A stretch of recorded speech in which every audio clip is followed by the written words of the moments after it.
dobili neku pošiljku. Koji je danas datum? 18.7. Tako i opet smo se okupili da si čistimo ornitološki park, ali nas je ravnateljica dočekala sa 4 pošiljke.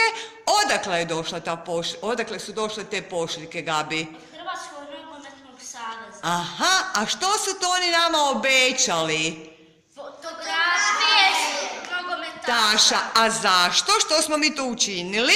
Mi smo njima poslali podršku za navijanje. Aha, znači snimili smo video podrške Vatrenima i to se njima jako dopalo i onda su nas nagradili fotografijama. Pa daj otvori jednu kuvertu.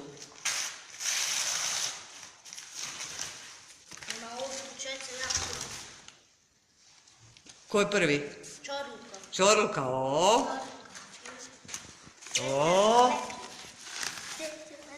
Dario Strna.